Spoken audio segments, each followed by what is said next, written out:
Isso tem que ser uma das formas mais desumanas de punição já inventadas, e era a penalidade mais extrema disponível na lei inglesa para aqueles culpados de alta traição, que era considerado o ataque mais sério à autoridade do monarca.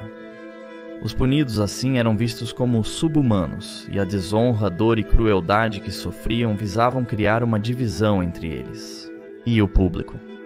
A mensagem sendo que um homem normal não seria feito para sofrer 3 mortes. Apenas homens poderiam ser condenados à morte assim. Achava-se indecente demais expor o corpo de uma mulher dessa maneira. Portanto, uma mulher condenada por traição seria queimada na fogueira ou decapitada, o que, refletindo, não é realmente muito melhor. O estatuto declarou, cito, que o prisioneiro deve ser retirado da prisão e arrastado pelo chão, amarrado à cauda de um cavalo e levado ao cadafalso ou local de execução e então ser enforcado pelo pescoço até que esteja meio morto e então cortado, e suas entranhas devem ser retiradas de seu corpo e queimadas pelo carrasco. Sua cabeça deve ser cortada, o corpo dividido em partes e depois colocados em locais abertos indicados. Era comum o carrasco abrir o peito, remover o coração e levantá-lo para que a audiência cativa pudesse ver. Ele então diria: eis o coração de um traidor.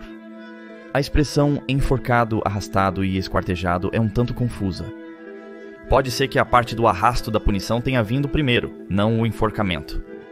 Embora os historiadores discordem se arrastar significa o arrasto da vítima para a forca como um método de transporte, ou a retirada das entranhas no processo de evisceração, talvez se refira a ambos os atos. No episódio de hoje da série Punições Medievais, exploraremos o enforcamento, arrastão e esquartejado. Bem-vindo à loucura medieval. Desenhando. Um prisioneiro poderia ser conduzido por uma longa distância, da prisão ao local de execução. Na Idade Média, em Londres, a prisão de Newgate ficava 3 milhas além da cidade. Multidões rindo estariam cheias ao longo do percurso, gritando ofensas e jogando sujeira, alguns até agredindo o prisioneiro. Isso poderia deixá-los em agonia com contusões dolorosas, cortes profundos e ocasionalmente até trauma por impacto, ossos partidos e órgãos danificados, antes da real tortura iniciar. Depois da era medieval, virou prática amarrar prisioneiros a um trenó, obstáculo ou painel de madeira, sendo arrastados em vez de atados a um cavalo.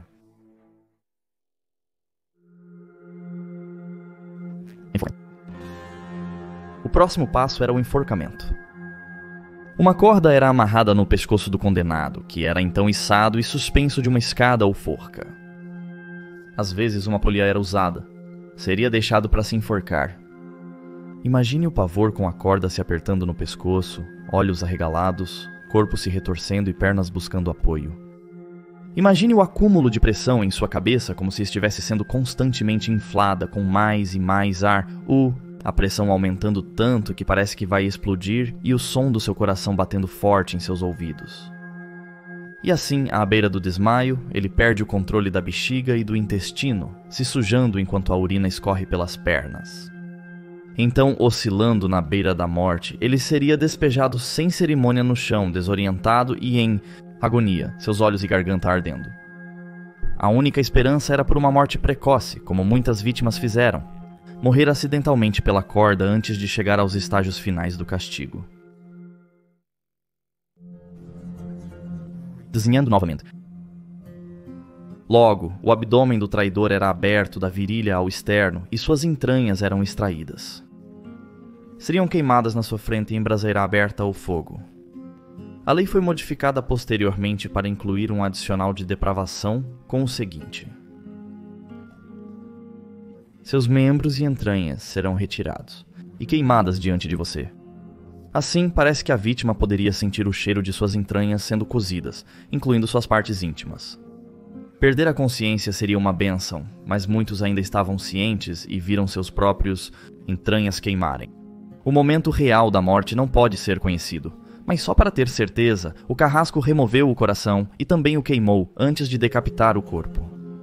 Imagine a audiência assistindo a este espetáculo, enojada e ao mesmo tempo morbidamente fascinada. Assim como você, caro espectador. O chefe de justiça elisabetano, Lord Edward Coke, referiu-se ao processo como um massacre divino.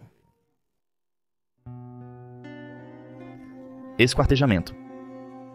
Finalmente, a vítima foi esquartejada.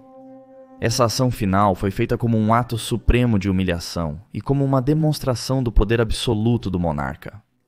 Os 4 membros foram removidos do corpo e, junto à cabeça, foram distribuídos pelo país para serem exibidos nos portões da cidade como alerta das consequências da traição ao rei.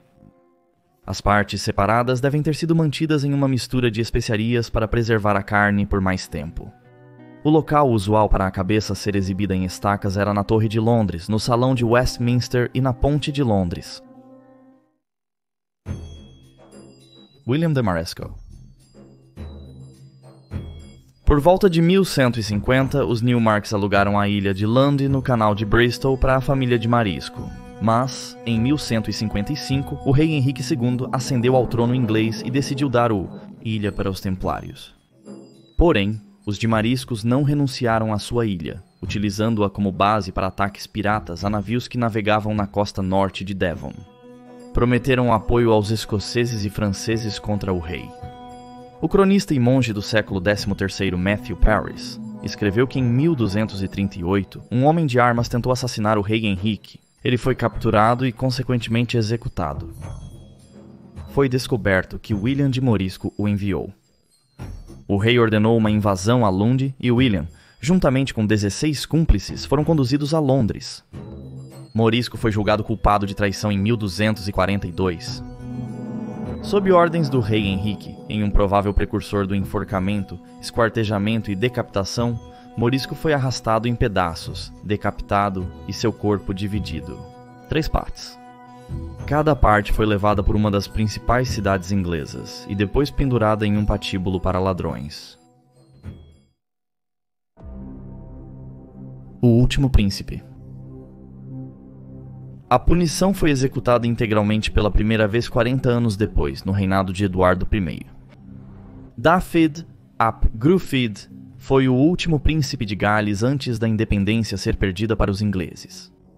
Eduardo suprimiu uma pequena revolta em 1277 no país de Gales, mas na Páscoa de 1282, Dafydd atacou o castelo de Holwarden e iniciou uma segunda rebelião. Desta vez, Eduardo respondeu com uma guerra massiva. No janeiro seguinte, Eduardo cercou a base galesa em Snowdonia com um enorme exército, mas Dafydd e os que sobreviveram, citação, fugiram para refúgio nas rochas inacessíveis de Snowdonia, e Dafydd, com alguns seguidores, se escondeu por alguns meses em diferentes lugares e sofreu fome e frio. Por fim, ele se refugiou em um pântano com sua esposa, 2 filhos e 7 filhas. Seu local de refúgio era conhecido por Einon, o bispo de Bangor, que o traiu vilmente. Dafydd foi preso e sentenciado à morte. Mas esse tipo de crime contra a autoridade do rei, que ficou conhecido como alta traição, precisava de uma punição horrivelmente adequada, então a sentença de 3 mortes foi considerada apropriada. Griffith foi conduzido preso à cauda de um cavalo pelas ruas de Shrewsbury. Pela acusação de matar nobres ingleses, ele foi enforcado vivo. Então, porque foi considerado culpado de sacrilégio por cometer seus crimes na Semana da Paixão de Cristo, ele foi cortado, eviscerado e obrigado a assistir enquanto suas entranhas eram queimadas diante dele. Por conspirar contra o rei, seu corpo foi dividido em 4 partes.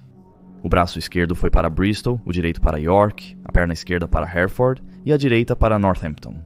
Após ser envolvida em ferro, sua cabeça foi exposta em uma estaca na Torre de Londres. Foi o primeiro indivíduo relevante na história a ser enforcado e esquartejado e dividido em 4. Todas as boas intenções. Yorkshire, Inglaterra, outubro de 1322. Robert the Bruce comandava os escoceses que esmagaram o exército inglês. O conde de Richmond foi capturado. O rei Eduardo II, ausente na batalha de Old Byland, fugiu para York, deixando para trás um vasto tesouro e o selo da Inglaterra. Andrew Harclay, o primeiro conde de Carlisle, não conseguiu levar suas tropas para o sul a tempo de ajudar o rei. A derrota o fez perceber que a guerra contra a Escócia era inútil, então, em 1323 secretamente, Harclay assinou um tratado de paz com Robert the Bruce, do rei Edward. Isso resultou no fim da guerra e na independência escocesa. Edward afirmou que Harclay merece prisão por traição. Foi acusado em Carlisle, mas negou o julgamento. Vestido com suas próprias roupas, ele foi despojado delas e suas esporas foram cortadas. E sua espada foi quebrada sobre sua cabeça. Foi condenado por traição.